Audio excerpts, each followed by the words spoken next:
Welcome to the Podkey summary of SwiftUI Group Lab from WWDC 2026. A lot of this week's SwiftUI conversation comes down to two things: performance under pressure and where the framework is still clearly growing up.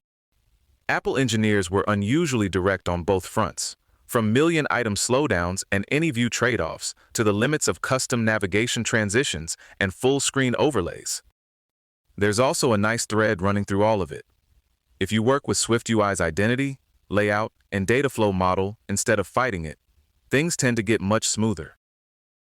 One of the clearest pain points is big reorderable lists, and by big, they mean well past 1 million items.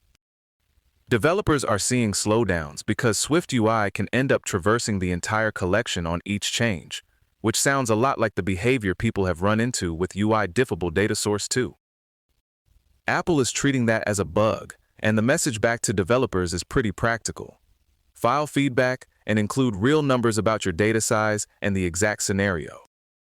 That way the team has something concrete to tune the APIs around, instead of a vague "my list feels slow," which, to be fair, is emotionally accurate but not super actionable. They also said they're already tracking related state macro bugs for future fixes, so this is not one of those shrug and move on answers. A big theme here is keeping SwiftUI views simple and data-driven. The recommendation is to build self-contained state machines or lightweight view models, then let the views mostly reflect state instead of managing a bunch of side effects. Apple keeps describing SwiftUI as architecture agnostic, which is their polite way of saying they do not want to referee your app pattern, but they do care a lot about how often your view tree gets poked. That's where dynamic property comes in. They're steering people toward it instead of leaning too heavily on change, because on change can trigger extra render cycles. And if you want to see what's actually happening instead of guessing, the SwiftUI timeline in Instruments is apparently the place to look for how data moves and which views are updating. Related to that, splitting a giant view into real subviews can help performance a lot. The important detail is real subviews means distinct structs with their own bindings or inputs. That creates an actual boundary SwiftUI can use to avoid recomputing unchanged parts. Just breaking code into ViewBuilder computed properties might make the file feel cleaner, but it does not buy you the same isolation. So if one corner of the screen changes and your entire mega view wakes up every time, this is probably why. There were also some useful reminders about view identity. If you hide something with opacity or a similar inert modifier, the view keeps its layout slot and usually keeps its state.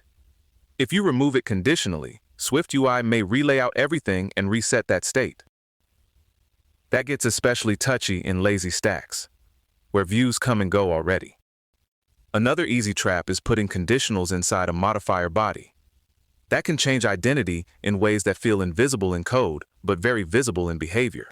The safer pattern is usually to pass an inert argument, like opacity of 1, instead of wrapping the modifier itself in an if statement. AnyView lands in the same general neighborhood. It's fine when the concrete type genuinely isn't known at compile time. But if the underlying type changes, SwiftUI may tear down and rebuild the hierarchy. In lazy containers, AnyView also makes it harder for the container to understand its children efficiently. One workaround is to wrap the content in a stack, so the lazy container still sees one consistent output and can keep its fast path. On screen size adaptation, the advice is still pretty grounded. Size classes first, then custom layouts. Any layout, and system containers like TabView, when you want the interface to adapt without losing view identity. If you need precise breakpoints, onGeometry Change is the newer, more targeted tool. It uses a two-closure pattern so you can limit unnecessary layout recomputation. Geometry Reader, meanwhile, is getting the usual side-eye, because it can be heavier than people expect. And one of the more interesting tips was a reminder that alignment guides are underused. They can solve a surprising number of layout problems efficiently, without dragging in more machinery than you need. A couple of areas are still plainly unfinished. The public navigation transition protocol exists, but it's intentionally empty right now. It exposes the conforming types Apple ships, but it does not yet let developers create truly custom navigation transitions. Apple says more built-in transitions are coming, including things like crossfade and zoom, and they want feedback to shape whatever custom API eventually arrives. For now, if you want something bespoke, you're mostly in regular view transition territory with modifiers and shaders rather than navigation-specific hooks. Full-screen overlays above an existing sheet are another awkward spot. SwiftUI does not have a clean built-in answer for that stacking case. The workaround is either to coordinate navigation state carefully or drop down to UIKit and create another window with a UI hosting controller. That works, but it opens the door to layering conflicts if several parts of the app all decide to spin up their own windows. So the real rule is one source of truth, or things get weird fast. On the more visual side, Apple had some pretty specific guidance on the liquid glass effect. All buttons already get glass treatment automatically, and they warned against sprinkling liquid glass into content areas where there's nothing underneath to refract.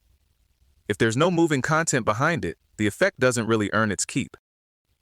They also pointed developers to dedicated styles like glass, button style, and prominent glass, plus a hidden background option for avatars. The point is to control padding and refraction cleanly, without breaking layout or those mitosis-style animations. For pure SwiftUI custom controls, one clever technique is to report a small intrinsic size to the parent while drawing larger overlay content on top. Basically, the control lies a little about how much room it needs, which sounds mischievous but can be exactly right for overlays. The catch is scroll views. If your overlay extends outside the visible bounds, SwiftUI may throw away off-screen views, so dismissal behavior and scroll interaction need to be handled carefully if you want it to feel native. One of the nicer takeaways from all of this is that SwiftUI's evolution looks increasingly driven by real developer pain. Apple called out custom container APIs and semantic component design, like making tab view a more generic data flow building block, as big milestones for the framework. They also highlighted lower-level hooks, like on geometry change and on scroll viability change, as features that grew out of community feedback. That doesn't mean every gap is closed, clearly, but it does make SwiftUI feel less like a sealed box and more like a framework that's slowly learning how people actually use it. So the broad picture is pretty reassuring. A lot of the weirdness has explanations. Some of the painful stuff is already on Apple's radar. And the best performance wins still come from understanding identity, layout, and state. And if your app currently contains a secret extra UI window, just know you are not alone. This episode was generated by Podkey. Create your own at podkey.fm.